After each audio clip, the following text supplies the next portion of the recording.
Today's episode is brought to you by HelloFresh. Do you feel like you're stuck in a dinner rut? With HelloFresh, you get fresh, pre-measured ingredients with mouth-watering seasonal recipes delivered right to your door. Skip all those trips to the grocery store. Count on HelloFresh to make home cooking easy, fun, and affordable. You can now enjoy cooking and get dinner on the table in 30 minutes or less. With over 25 recipes to choose from each week, there's something for everyone to enjoy. All recipes are designed and tested by professional chefs and national experts to ensure deliciousness and simplicity. Go to the link in our show notes to get $80 off, including free shipping on HelloFresh, the #1 meal kit.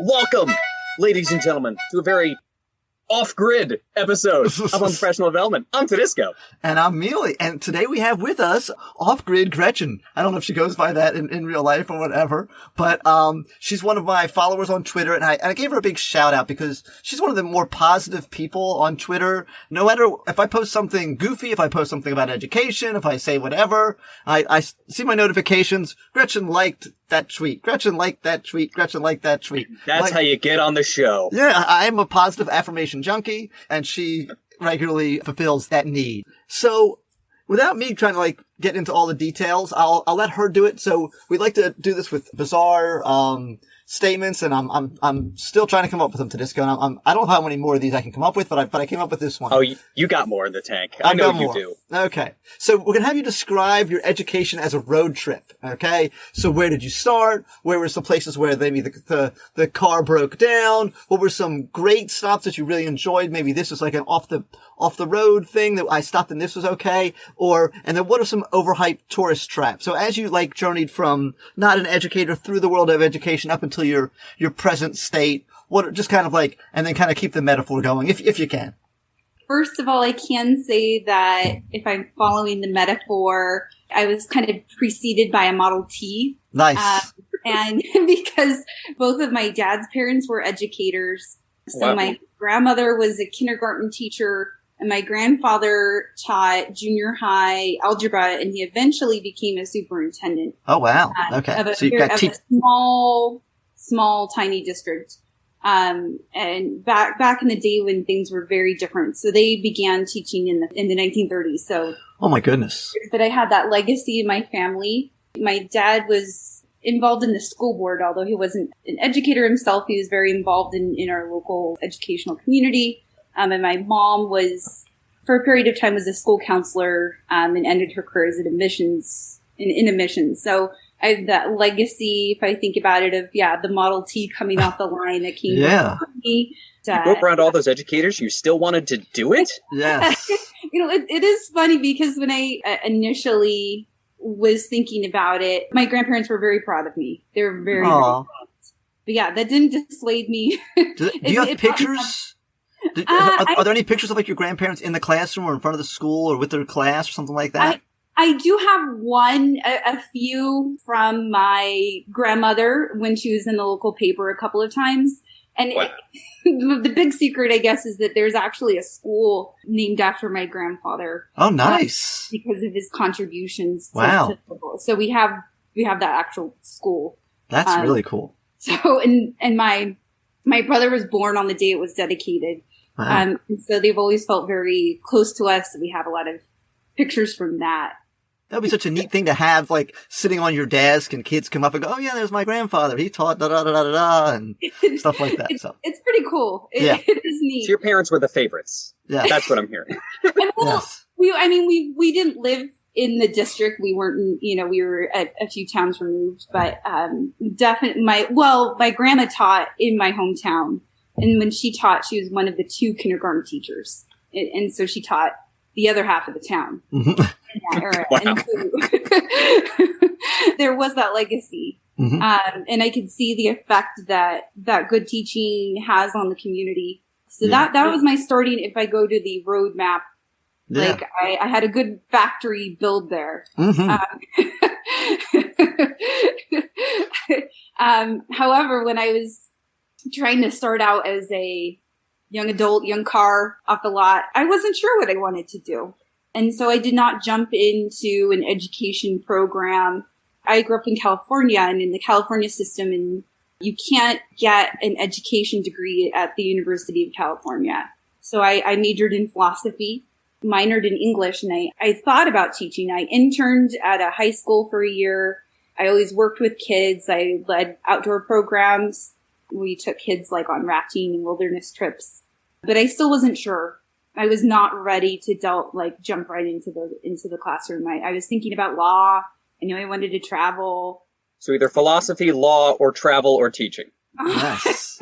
Yeah, there are a lot of different ideas there, and yeah, that's awesome. So I did like the pre-law track, but I still took children's literature and loved that class. It should have been a little road sign because I loved it so much, but I wasn't sure. But I knew I really wanted to join the Peace Corps. So when I graduated, I took all of the steps that I needed to become a Peace Corps volunteer. But I didn't serve in education because I was still torn. And that's what most people do. They go into some form of education. But I worked in agroforestry under natural resources management. So for 2 years, I worked in Senegal, assisting farmers, working with the local Ministry of Waters and Forest. And during that time, I wound up working with the school garden and really, really loved the kids. And I saw so many failed programs. The USAID would come in and they would build things, and then they would break down. They didn't have community support, and then it would fail. Time and time again, I would see these types of problems, and I really felt like my path to be able to help people would be to teach them, starting with a good foundation. And when I came back home, I realized there was still plenty of need in America. Mm-hmm. Mm-hmm. So I think that I've been more like mission driven, but my car veered off the road. And when I came back home, I decided to work for the Park Service for a while. I guess I could say my little car drove over to Yosemite. Nice. And I worked at the entrance booth, welcoming people to the park, guiding them around, kind of being the welcoming face to Yosemite. During that time, again, it just solidified that I wanted to work with people. I wanted to teach because I had so many questions from adults that were absurd to me. And I wanted to work with children to try and build up those skills at an earlier age. They would get to the point of asking things like, where are the rock seeds? Questions about, and I can't. Where are the rock seeds? People were curious about the world, and they still didn't fundamentally have a grasp on science, even as adults. Wow, they could vote. Yes. Rock seeds. They're called pebbles. Planted in the ground. They were planted many. Yes, this mountain here was planted many years ago by a pebble. Occasionally, I would give answers that were snarky like that, and then I would check myself and come back and remember that they literally did not know any better. And part of me could sit and dwell on how sad that is, and part of me could want to try to be part of the solution. So after a period of time, I decided to go to grad school for education and my teaching credential, and have been on the long path towards teaching since then. That's awesome. I'm really glad you chose to go in the Peace Corps, because with all of those other interests, I think the only other job you had would be political prisoner. Travel and law and philosophy. That's it. I still bring that with me because I do care a lot about educational policy. So the past year, in addition to working in education still, I've been an education policy fellow and have been learning about how policy decisions get made at the state level here in California. So I'm still interested, and I still care a lot about environmental issues and have the ability to do that even as a classroom teacher to be involved. So I want to come back to the ed policy thing in just a minute, but I also am reminded of how I would tell people wrong things all the time. So this is completely unrelated, but that's why people are here. So when my son was about 3 or 4, we had a dog. And we got the dog a year before we had our kid. And so we always referred to her as our daughter. As a lot of people do refer to their pets as their children. So what we told my son when he was 3 is that he had an older sister, but we were really busy and didn't have time to take care of her. So we fed her dog food until she became a dog. And then we told her, and that's why she's always trying to eat the people food, because she thinks if she eats enough people food, she'll turn back into a people. The sad thing is that kids don't know any better, and so they'll believe something. Right. So he kind of believed it a little bit, and now it's more like a family inside joke that we just reference to the fact that that you know, but it's fun. Do you have any other stories of gaslighting your children? I probably do. I can't. Oh yeah, sure. I mean, there's Tooth Fairy, but the catsup was ground up cats, and that bottle was red. Can someone break down for me the difference between catsup and ketchup? I still wondered. here's a fun game I used to play with my kids. Oh, dear. It was called I'm not going to like this, am I? This is going to give me a stomach ache. Hide and go sleep. So I say hide and go seek, but really they go hide, and I just close my eyes on the couch until they come back and say, "You couldn't find me." I love the quiet game. Who can be the quietest? Yes. Let's play the quiet game. Oh. So, before we go any further, so education policy, which, speaking of making me upset to my stomach, those wheels turn really, really slowly. Yes. And so. They're big wheels that can crush many people. Yes. So you've been doing this. How long did you say you've been kind of involved in that? Just this past year, they have teacher fellows who serve a term and learn about policy, and then eventually you can choose to continue on as a senior fellow if you'd like to, or as an alumni still be involved. The idea with the program with teach classes to give teachers a voice and to teach teachers about all the levers involved as well. Yeah. So without getting too cynical, are there people in it who have been in it longer than you who have given you positive feedback on how they feel they've actually been able to make a difference? Or are you getting a lot of, well, I'm still trying here, but mostly we just are spinning our wheels? Within our fellowship, we were put into cohorts, and there's a senior fellow assigned to each cohort. And I would say the senior fellow who I worked closely with has been still very hopeful about the process. Okay. And this has been a hard year because of COVID. So a lot of legislative processes, a lot of bills got overlooked or didn't make it out of where they were last year. Yeah, they had bigger priorities at the time. Yeah. And we weren't able to meet in person. So we're on summer hiatus, but we had a meeting a few weeks ago, and we were starting to beg our director, can we meet in person? Because we've literally only seen each other over Zoom. Yeah. And there were funds in the past to go to Sacramento to be put up in previous years. And then that didn't happen this year. So well, can we still meet? Yeah. And so it's the same thing that many people in other professions have had to deal with, which is how do you build a relationship or a connection? It's just over video. Yeah. It's not 100%. You can get some stuff, but you can't get the whole thing. And let's circle back to the Peace Corps again for just a second. So my friend was in the Peace Corps many, many moons ago as well. And he did it basically because he wanted to become a spy. And I think he is a spy right now, but he says he works for the State Department, that's what spies do. And if the audio cuts after this, Mealy's correct. Yeah. So, but he didn't have a positive experience. He called it the easiest job you'll ever hate. As opposed to the toughest job you'll ever love. We're not here to bash the Peace Corps, but tell me your experience in the Peace Corps, other than, learning that maybe you went a little bit in education. What about that shaped you as a person, and how did you see working within systems, and how did that shape you as an educator? Oh, hugely. When I first arrived in country, we had 2 months of training. I had some proficiency in French, although I only took it in high school. But I passed their kind of language. And French is the colonial language that's still used in government.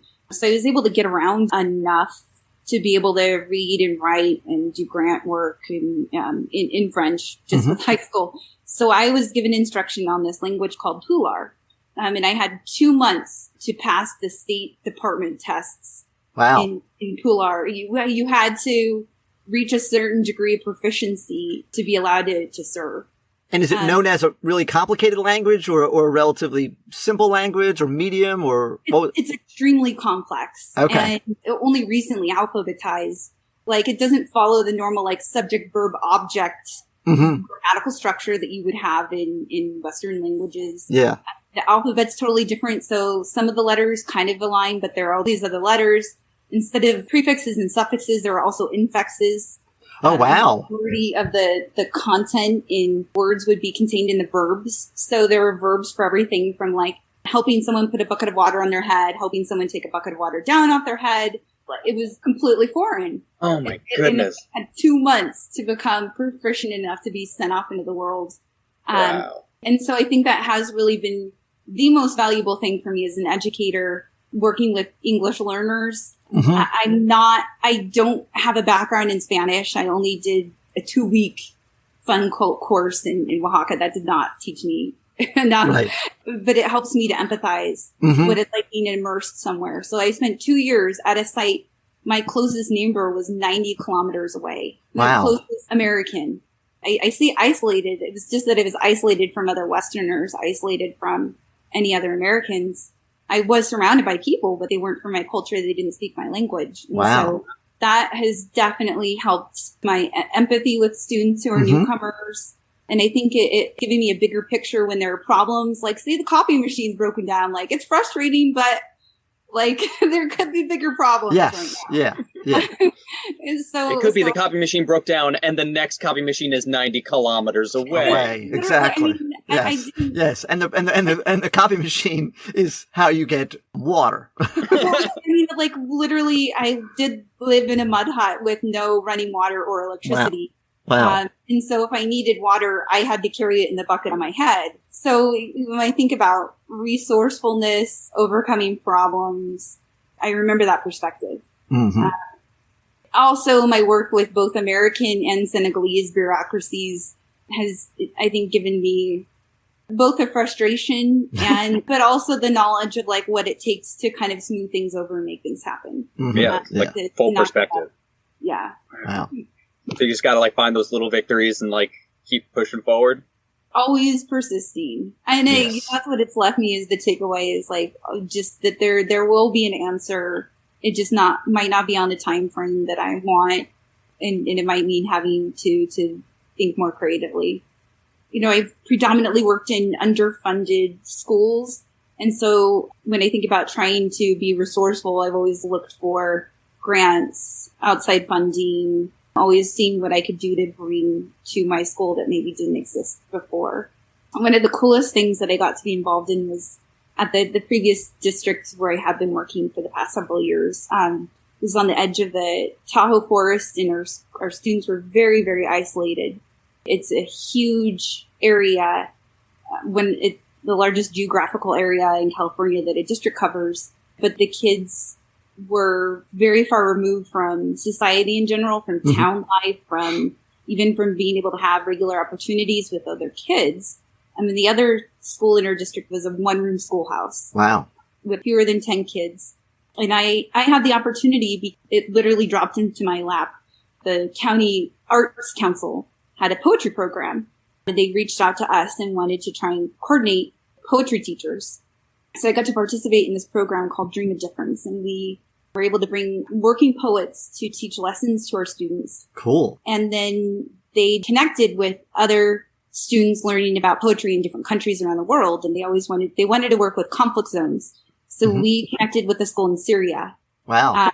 And the kids were able at the end of the program to recite some of their poems that were the best that we were able to select. They shared their work over Skype with the kids in Syria, and then the kids sang to our kids. Oh, wow. It was a really incredible experience. Yes.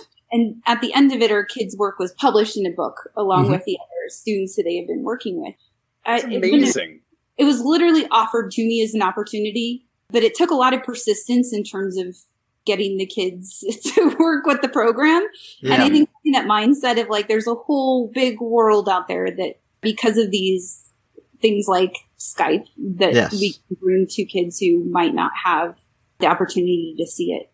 So that's also something that's really stuck with me. We always talk about the third goal in Peace Corps, which is bringing back service to America, bringing back our experience. So I usually share my story with students, teach them about Senegal, teach them about the culture, There's also a Peace Corps week in February, so I try to share with different groups of kids and continue trying to bridge different cultures together.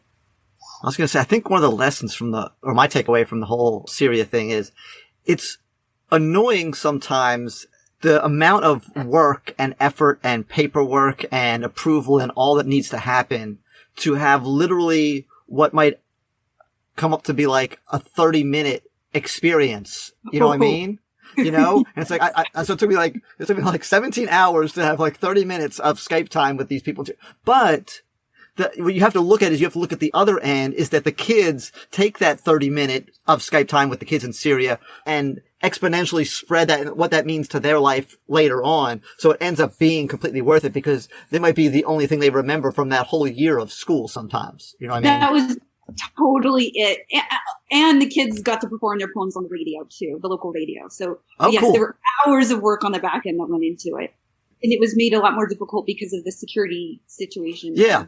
Because you could have been planning some kind of a coup or the Syrians try to radicalize your students possibly. You know, we had to make sure that wasn't happening, right? that was absolutely a piece of it. It's so funny. God. Where in Syria? Because of the security situation, we weren't told the exact town, and it's more to protect the children's identities. Yeah. That's so cool, though. And that reminds me also, and this is a little thing, and this is the annoying thing sometimes with school, and you part of like being part of the government or a big organization is our school hadn't even given us laptops yet, but in the teacher workroom there were the desktop computers and there was the copy machine. And the copy machine was connected to the internet. I said, this is really annoying that each time I create a doc, I had to like save it to my flash drive. I know that's one of the first world problems. And I literally had to walk 5 feet with the flash drive over to the thing and plug it in and pull it up and find the file and print it. And I'm like, I should just click print from like this desktop right here and it should go right to the, thing. So I said to, the principal, this thing's connected to the internet. That thing's connected to the internet. Why can't they talk to each other? And I click print. It goes there. She says, well, you need to talk to so-and-so. So I go talk to so-and-so. I go, hey, da-da-da-da-da-da. He says, well, you need to talk to the principal. And I'm like, the principal told me to talk to you. And like, I went back and forth like 2 or 3 different times. And then just blind luck. I am on my planning period. I am walking down the hall. I see the 2 of them walking together. I'm like, oh, we're going to do this. We're going to do this. So like, I said, I need both of you. I need both of you. They're like, well, we're going. I said, no, I need both of you. I said, get in here. I said, do you see this? I said, do you see this? They need to talk to each other. They're both connected to the internet. I said, I don't know how that happens, but I know somebody does. And I know that one of you can make it happen. And the principal looks at me and she goes, they're both in the same room and they don't, I said, yes. I said, that's all. I said, she goes, hold on 1 second. Literally, she gets on the cell phone and she calls whoever it is, the person that she actually had to call. She talks to them for like 2 minutes and she's like, tomorrow they'll talk to each other. And I'm like, oh my God, like it's been like 4 months. I've been like trying to make this happen. And then finally, like, and oh my goodness, it's just so silly sometimes that you have to do to like, you just have to get the right people in the right room for just 2 minutes. And all of a sudden now all the red tape, all gone. Yeah. You know, I mean, that goes back to what Gretchen was talking about persistence. Right. Yeah. Right. Not going to give up. It's the Overthrowing Education podcast, and I'm your host, Batsheva Frankel. We all know that great education should be engaging and inspiring, and Overthrowing Education aims to be just that as well. Every episode starts with a fomercial. It's a commercial parody for fake educational products we wish were real, followed by a discussion with passionate educators making a difference. While most discussions are playful, even within our serious and informative chats, the real fun comes when I make my guests play the 5-minute game show at the end of the interview. Each game show is written especially for that episode's topic and guests. Every episode provides practical ideas and tools as well as food for thought. So join me as we overthrow education. I really appreciate your story about the poetry too, because I ran a poetry club at a high school. It's fun. It's rewarding. Like, people are constantly saying, oh, why don't kids do more creative stuff in school? And the thing about that is, like, getting kids to be creative and to focus is impossible. Because they want to be creative, but then they want to go in a million different directions, and then, like, most of them get halfway through a poem and then give up and wander away. That's totally true. My only answer to that, because I encountered this sometimes with my own work lately, has been like dictation. If we could provide more tools for dictation, because they get so constrained by mechanics of writing and the difficulty in spelling, especially kids struggling with their skills. Like, I think that's one of the biggest things, is that they might have the interest, they might have the ideas and be able to say it out loud. But when it comes down to the mechanics of their written form, it stifles their kind of creative process, but they need to develop their literacy skills. Yeah. And so I'm trying to sort out what will that balance look like in terms of trying to help kids with their development of their creativity skills, but also not letting the mechanics of writing be a barrier as much, but also make them practice writing. Yeah. It's just impossible. I mean, it's worth it. It's so worth it, but my goodness, it's tricky. So when I ran the poetry club, we had and then adding in the performance piece on top of that, that's a whole other game. So they had a performance, and I helped them like practice for it and whatnot. So the day of the performance, the whole club chose to like stay after, and I stayed with them. And I forget when the performance was. That evening, 6:00, let's say. So we stayed after, we ordered pizza, they were practicing their poems, going over it over and over again. They have just tons of nervous energy, so they're in the auditorium, they're all running around and doing cartwheels and laughing and singing and whatnot. Comes down to the show, we get up to one boy who goes up, and he gets halfway through his poem. Between the nervous energy and the fact that he forgot the next line in his poem and he got lost, and then all of the pizza and the cartwheels. Oh no. He just kind of looked at the audience, went, "Thank you," and then ran off stage, ran out the back door, and just threw up in the grass. Wow. No. Wow. No. Yeah. We couldn't find him for a little while. We're like, I guess, I don't know. Oh my. Yeah. Poor guy. No. Well, I was going to say, look, what comes to my mind as I think about that is, if you can get them to collaborate and go, okay, you don't have to do it as a performance, and you don't have to do it as a written piece. Like, you can do one or the other, or if you want to like write something and someone else performs it, or someone else has like they can speak it and then you can write it down for them. And if you can kind of still, the learning can take place and they can look at it and they can learn from what's being written down and they can explain to each other and then kind of help them overcome each other. I think there's a lot of challenges that me as a teacher, I'm trying to more and more go, everyone's demonstration of mastery and everyone's assignment that they turn in doesn't need to fit into the same box for me to say that, hey, that's success, hey, that's learning, and do that. So I'm really kind of more wrapping my head around that. And it's not easy. Our nature is to want to compare and judge things apples to apples, and somebody's like, no. Why don't you make an apple, you make an orange, and you make a pear, and you make fruit salad over there if you want to. It's all plant all some good. Pebbles and wait for some rocks to grow. I mean, who's to say they won't? You know, I think that's who's one of to say they won't? takeaways of this year. Look differently at what's completed work, what's kids showing their mastery, offer more opportunities for different ways of showing that mastery. Yeah. Oh my goodness. Let me just get on my soapbox here for just a second. And I understand why they're saying it, but I'm like, really? There's this meme or whatever that's been going around. I don't know, board teachers, whoever put out there, and people just retweeting it. And the sentiment is nice, but it's saying, if a kid got in trouble last year, don't hold it against them this year. And I'm like, who got in trouble?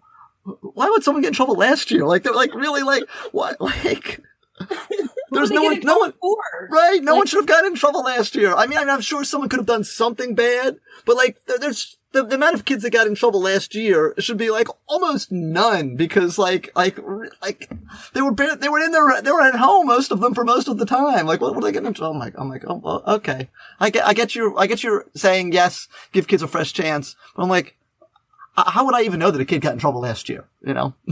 There's almost no Swiss data to look at. I don't know what Swiss data is, but Swiss data? Yeah, I don't know, because that's a California thing. Swiss data is like the accountability piece of recording discipline infractions that are. Is it like an acronym? Yeah, it's an acronym. I think it's the company that you guys used. Yeah.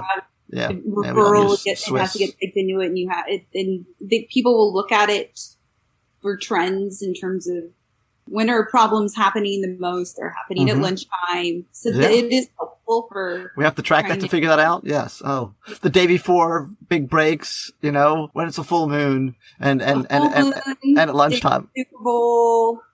It's Swiss data because that's all housed in Switzerland.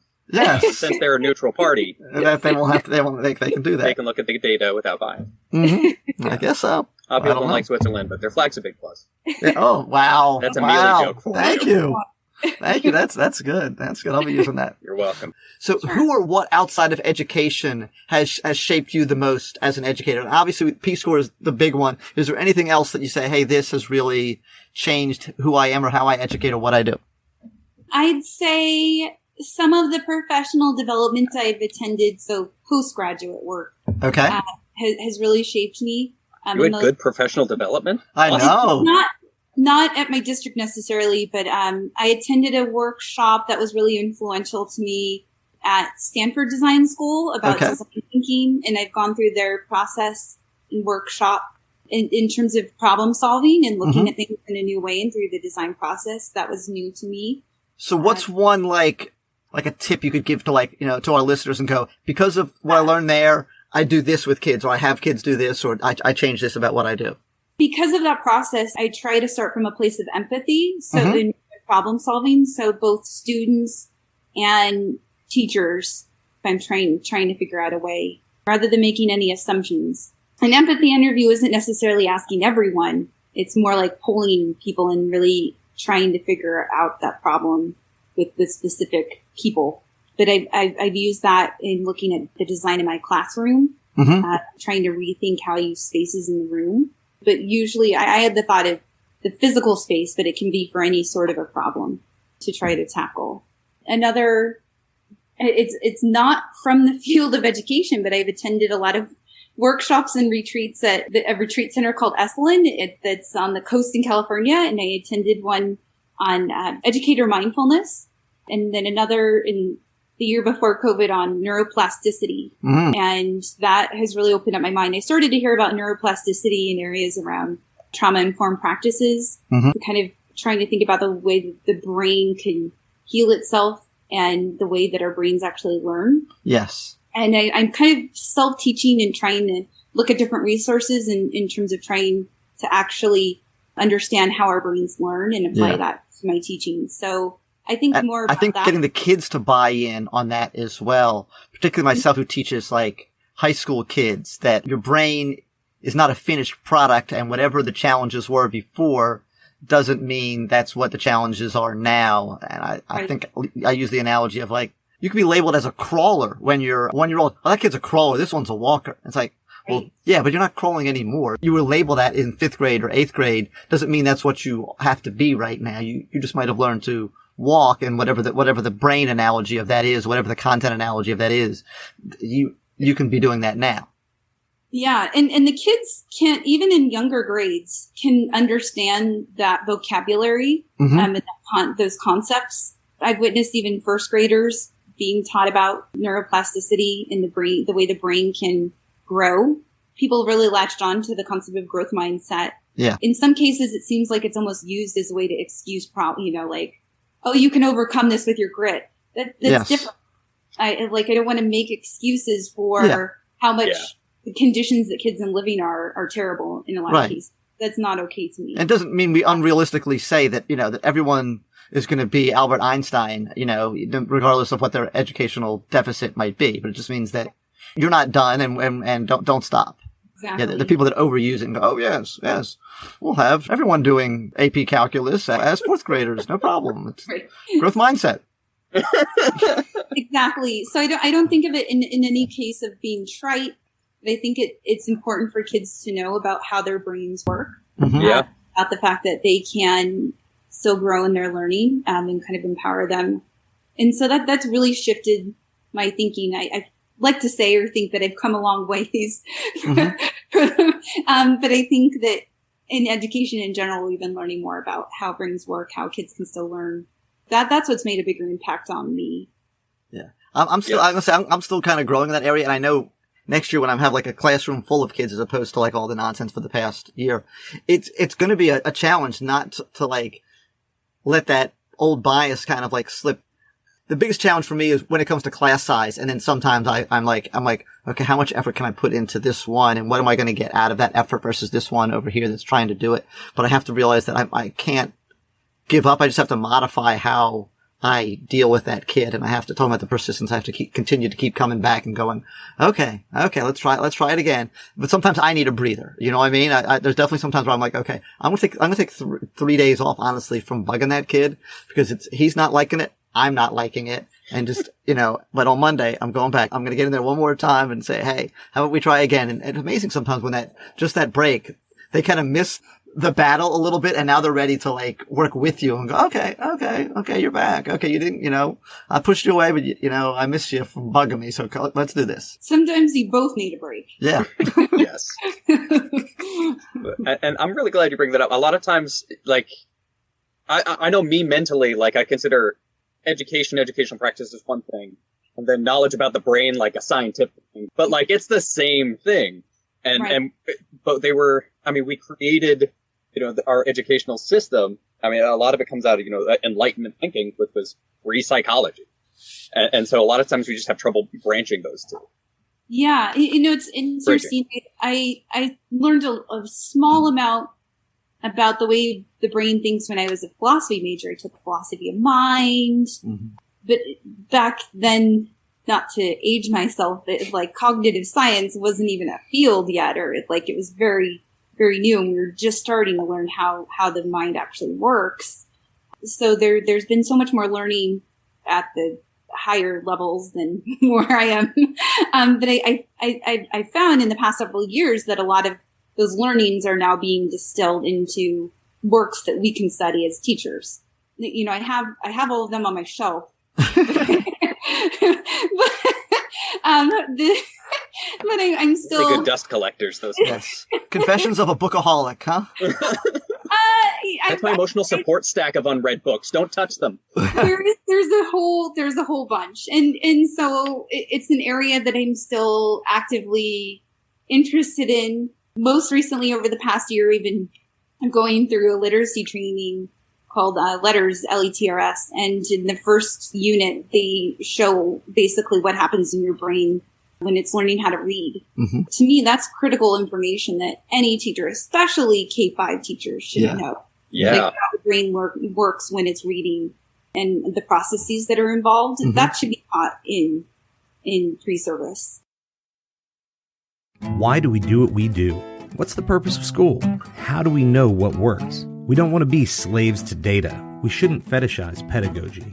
We don't want unaccountable, wild, free-form ideas of education that no one can really figure out how they work or if they do. We need honest, sincere dialogue. We need to talk about what really matters, and that's our students, and that's how we help them to learn and grow and improve. What we need is a discussion that includes all aspects of education, from philosophy to policy to pedagogy. You can find all of that, including interviews with authors, community leaders, teachers, students, and more on the ClassCast podcast. Check us out at www.classcastpodcast.com, on YouTube, and streaming on all major platforms. ClassCast Podcast, where real education happens.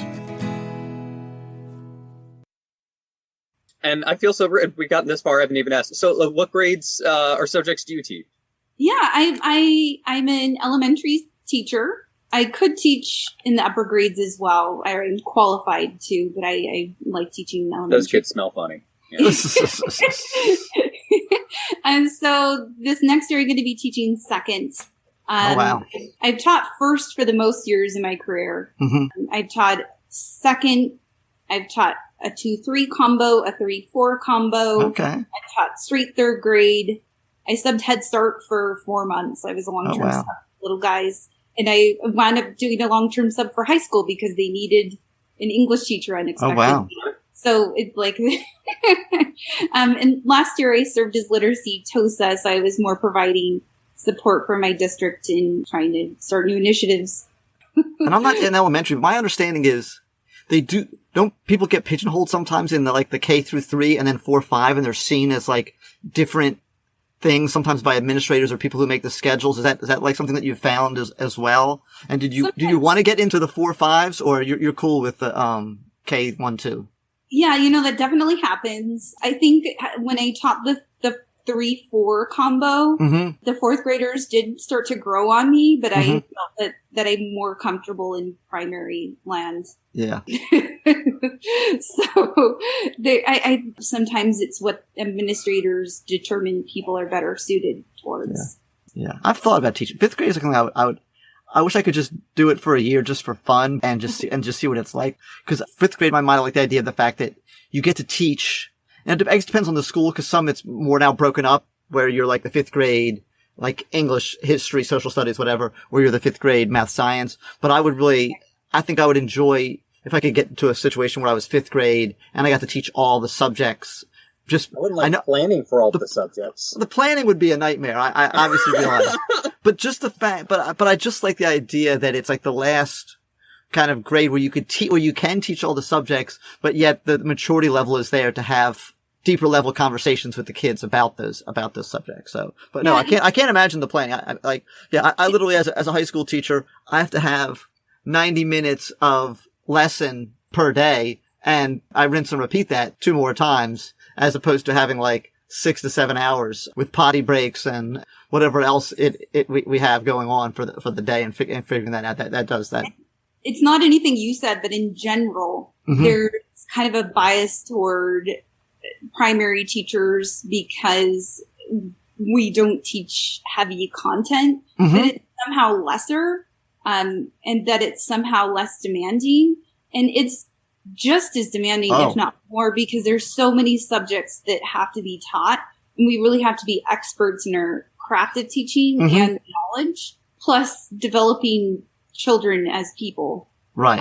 That takes a lot of emotional work, honestly. I have to strategize balancing the kids' energy, their behavioral needs. With first grade, it was separation anxiety at the beginning of the year. Yes, like higher cognitive demands with certain upper grades. Yeah. No, the difficulty of the content and the difficulty to have people learn it they're not equivalent. I'd rather have to teach a bunch of AP level kids AP calculus than teach a bunch of first graders about the United States. Yes. Yeah. Versus I didn't even take calculus, so. Me neither, but I'd still rather do that.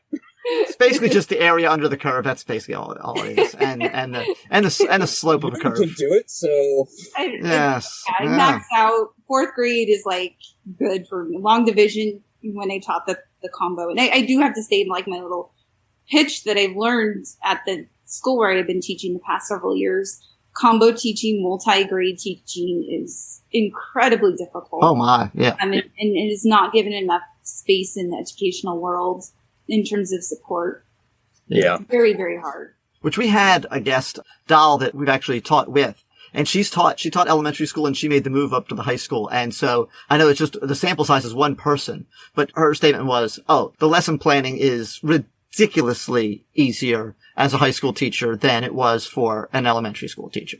When I mean multi-grade, so when I taught second and third grade in the same year in one class, the 2-3 class and the 3-4 class, it is so hard to balance the needs, and trying to hit every standard is impossible, really. Yeah. But we have state requirements to still teach them all in all subjects. It's so hard. I would need like a personal trainer out of a Peloton machine talking me through every single minute. Just, you can do it. Keep pushing yourself. I would be burned out week one.